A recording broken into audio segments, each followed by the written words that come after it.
Excited to be 3-0. Another great crowd at Jordan-Hare, and thankful for our great fans, students, band, cheerleaders. Continue to be amazed by the support that you receive here at this place, and excited about any time we get to play at home. And obviously, we've got to go on the road this week, but thrilled to be at 3-0. There was some good things, and then some things we've got to improve on for sure. We played a lot of kids, which was good, but a lot of young kids tend to make mistakes, and we had quite a few of those also. And we've got to continue to work on not turning the ball over, particularly in the red zone. And that was really out of our possessions. We had offensively, outside the 2 turnovers, we were pretty efficient offensively.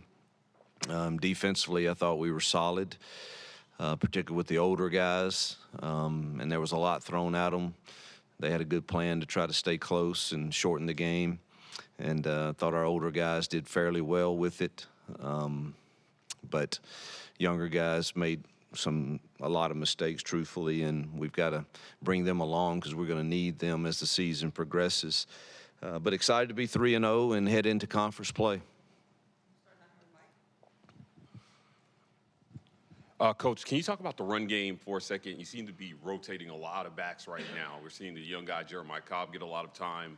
Jarquez missed the first game, so he kind of started slow. Like, what do you expect to see from your running backs on Well, we really didn't run the ball as well as I'd hoped in this past game, but some of that, they were committed to stopping the run. I mean, they were really anchored in there and bringing the safeties down to the box. Thus, we got some explosive pass plays, but you know, we've said all along we feel good about that room, and I think it's important that we keep them fresh and rotate those guys and try to play to some of their strengths, and like all 4 of them, and like Sean too. So we'll continue to keep rotating them and trying to use them in different packages, and Jeremiah really gives us some flexibility to think he can do a lot of things that we haven't even really gotten to yet, even in the past game. So he's dangerous with the ball in his hands, so we will continue to explore ways to get our best guys on the field. Hugh, do you have an update on Keontae? And if he's not available, where do you go at punt return? We saw Jalen field that one. Yeah, we were actually down, Var's our second, and he couldn't play, and so we're down to our 3rd guy, and we've got to get some reps this week. Unfortunately, Keontae did not get a good report, and that hurts us a lot. He's our leader back there, and he's going to have surgery today, and hadn't been a good year for us with injuries. Losing him and Keys on the defensive side it stings and it hurts, and our prayers are with him for quick healing for sure, but we'll be without him for a considerable time. Hugh, when you look at Texas A&M defensively, they rank 3rd nationally in 3rd down defense. How does that concern you about what you're going to face on 3rd downs this Saturday, and then for your offense, just trying to convert those on the road? It's a great concern. I want to be really clear. We're playing a team. I'm probably too candid and honest sometimes for some people, but let's just be really clear. We're getting ready to play 3 teams that have, over the last 4 to 5 years, ranked in the top 7 to 5 in recruiting. All right, so you're playing the best recruits in the nation, and we're going to be there soon, and that doesn't mean you can't compete and doesn't mean you can't win the game and all of that, but there's a reason they're 3rd in the nation on 3rd down defense. Is they've got a bunch of 5 stars in the defensive line and at linebacker and at safety and at corner. I mean, they're really, really talented. And when you put on the film, you see that. I mean, their closing speed's incredible. They're physical up front, and it's a tall challenge for us in year 1 to stand toe-to-toe with A&M and Georgia next week and LSU the following week. It's our goal to get there, but that's what reality is we've had about 8 months to recruit a half a class, and these others have been stacking it. And that's why they're ranked third in the country in third down defense, is they're incredibly talented.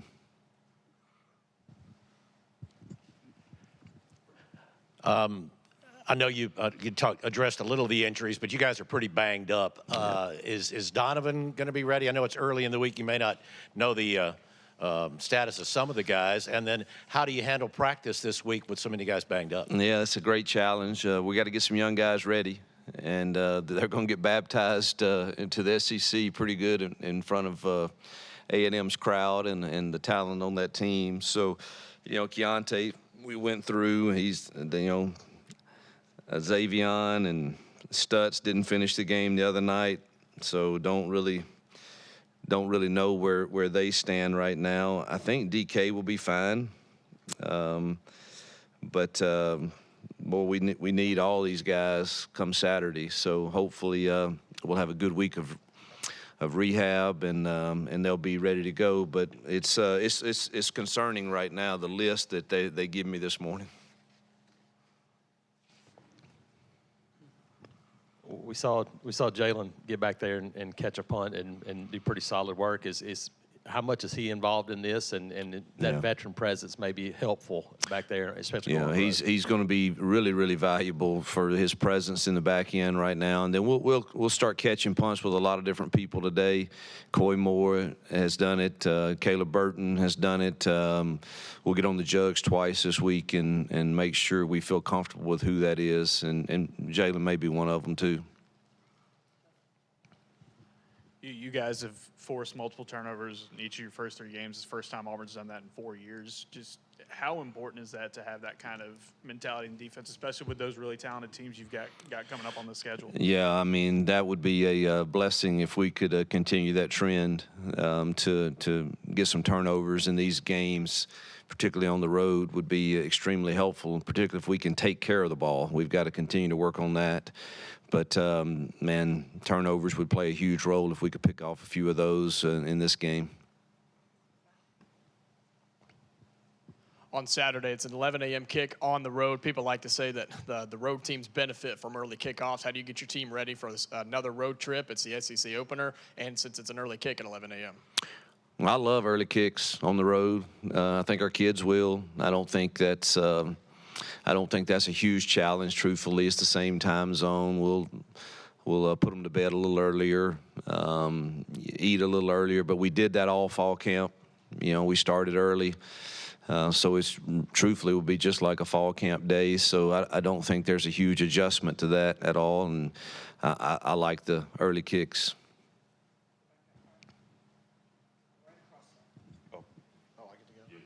Thanks, Mike. Hey, Hugh, question about your first red zone possession in the last game. I think it was 1st and goal from the 1, and you started passing the ball. Were you kind of experimenting there, or walk me through that? Yeah, I was disappointed in that a little bit. So I don't mind the first one. Truthfully, I didn't like the second one. I think we've got to probably approach that differently, and I think I've made that clear. So sometimes you put it in your quarterback's hands, and he probably needs to know. But I think we should put it on us for that, and don't give him that option if we're not okay with him throwing it. Coach, you made a concerted effort to move the ball through the air on Saturday. Texas A&M had the best pass defense in the league last year. You talked about the talent that they have. What are you guys working on this week to continue to progress there? And you used a lot of wide receiver combinations on Saturday as well, too. Yeah, we're still learning who we are, truthfully, in the wide receiver room. So I think that will continue to be a rotation there. The biggest goal for this week against such a talented team and one that's really, really good on third down is you've got to keep yourself in third and manageable. You can't survive in the third and longs. You're not going to drop back and win a lot of routes against them. They're really talented. So we got to keep it in third and manageable, hopefully short, to where we can run or pass. Yes, you. Back to the nickel position. I know Caleb Wooden was able to play a lot against California, and then played a lot more against Stanford. What did you see from him? Solid, but he's got a lot to learn and help, because that star position's got to help get us lined up a lot. And they threw a lot at you, though. I'll say that, and stuff that we really hadn't seen. So that was a difficult challenge. Truthfully, we met this morning, and we're just toying with all the different combinations with our current injuries back there. On kind of what's best, and hopefully DK can play, and he'll move into the star position, and maybe move JD Rhyme there and play the younger corners. We're not really sure, and leave Caleb at the high safety, because we got to have two deep to function, and we're just trying to figure out what the best combination is there, and we're not real sure just yet what that looks like. But Caleb will be a part of it, either at the star or one of the safeties. Hugh, to people like me who don't always understand the intricacies of football, how often do y'all run RPOs? And can you just kind of describe how that works? Yeah, a lot the other night. I mean, shoot, I don't know how many completions Peyton had, but I bet 10 of them were on, maybe 12 were on runs, where it's really a box count issue. If you have 6 guys to block in the box for the run, and there's a 7th hat that's present, then the ball should be thrown. And that's about as simple as I can put it. And the other night we were pretty efficient at the RPOs. Robbie was also. I think Robbie was 2 for 2 on 2 RPOs. Hugh, we've seen and heard about Keldrick since the spring. Had a little setback coming in, but we start to see more and more of him, his productivity. Is he a guy that you feel like can be one of those playmakers up front as he continues to progress? I do. He had his best game Saturday, and he's starting to learn, and obviously they're just young. I like all these young guys. I think our young DBs are going to be good too, but that they're still swimming a bit, learning everything that can get thrown at you in a game at this level. But he had his best game for sure, and we're going to need him moving forward to continue to improve. But he's got the ability to do that. You, on the subject of the defensive line, I know you guys talked a lot in the preseason about bringing pressure with 3 or 4 guys and kind of collapsing the pocket. Through 3 games, I know the competition level's about to get a lot higher, but what have you seen from them against an A&M offense that is averaging a bunch of pass attempts per game? Yeah, we haven't done really well rushing the passer with just the front. Some of that, Jalen McLeod's been hurt 2 of the 3 games, hadn't been able to perform, so he's probably our best pass rusher, and we've missed having him healthy for sure, and we've had to create it other ways. They present a great challenge. I mean, their quarterback's thrown for 900 yards and 8 TDs, and they got great receivers, one of the best I've seen in Stewart. He's really talented. And I think they're doing some really good things offensively. It would be a great challenge for us to try to keep them under, hopefully keeping them from having explosive plays, particularly ones that lead to points. Hugh, after going back and watching the film, how do you feel like the offensive line did, especially with the injuries and having to shuffle some guys around? Not our best game. I thought our pad level was high. Again, some of it, they really were committed to stopping the run. I mean, their backers were at 2 yards deep, and their safeties were down in a hurry. And but we could have played more physical. I do believe that. So it wasn't our best. It wasn't as good as the Cal game or the UMass game.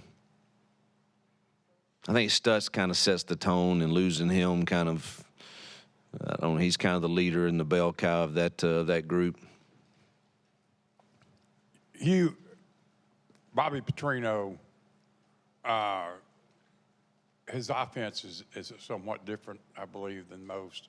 Could you just talk about, beyond just the talent, the challenges it presents? Yeah, he's very good schematically, very good at scheming. And obviously he checks a lot of his runs based on the looks that you have, and that makes it difficult. He's usually right. And I think we've got to do a great job of disguising things. But, he's going to make you stop 12 personnel and spread sets and everything that makes it challenging. And then you combine the talent level he's coaching with his balance on offense of play action and passes and runs and the quarterback that can extend it with his legs when he needs to. It's a very, very difficult task. Speaking of the upcoming talent, I'm curious just where's the balance, or I guess what's the challenge of trying to hold some stuff and withstand not showing too much tape to other teams, especially before SEC play, but also trying to build the chemistry and build your team and schematics. And typically at this point in the season, this early, how much is still left on the table to show that you guys haven't used or you haven't put on display? Well, every game you're going to, have an idea of, this may be advantageous for us to do, and some of it you've done, some of it you haven't. That's pretty normal from game to game, and you pick up on a few things you see on tape that you may think, hey, we have this, so we might ought to use it this week. So, there'll be some things, but obviously if you're going to be really good at something, you need to practice it. And so you can't do too many other things than what your kids have already done, particularly us with our young receivers, and they're just now kind of feeling their way into all of this. I'd hate to change too much on them, but you always are going to look for a few things that might help you, compete in a game. Coach, last week JG asked you about picking a quarterback and kind of sticking with them. You showed that on Saturday. Are you going to continue with that plan on the quarterback rotations going into Saturday? Well, that's the plan, as long as we're playing well. Look, this is just like life. You got to do your job well. And if you do your job well, things usually work out. And if you don't, things usually don't work out. And we have confidence, and I thought he threw it really well the other night and made one bad decision, I thought. But the other we kind of should own as coaches. And so hope he continues to build on that. But the guy was like 18 yards away from doing something that I don't know if another Auburn quarterback has done in a long time. You guys say you couldn't find it, maybe ever. But so we hope we build on that and we maintain and gain confidence from it. At the same time, I've been clear about Robbie has a role. I do believe that, and particularly against the level of athleticism we're getting ready to see, I think there's a role for him too, and he threw it well when he came in the other night. So, but you can't be herky-jerky in and out, and I think that's something we all agree on.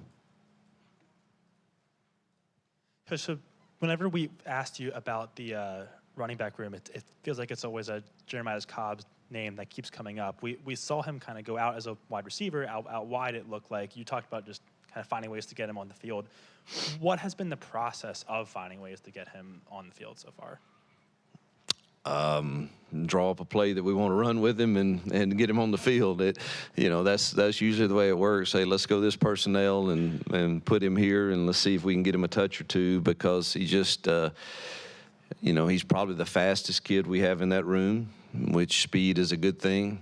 And so I like all of those guys, but they're just a little different. And, him with the ball in his hands on the perimeter is a little different than some of the others. So it's just a matter of us figuring out what can we handle within the scheme of what we're doing, what can he handle, and the understanding that we have in it. So we'll always be trying to find a few ways to get him some touches.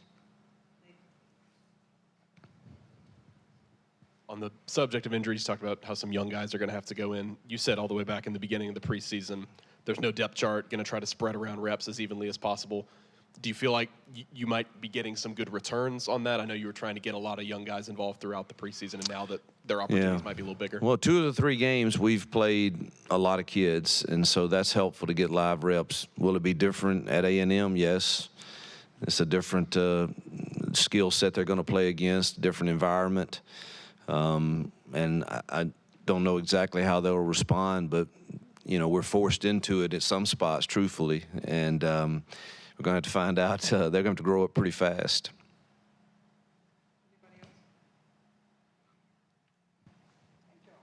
Thanks, guys.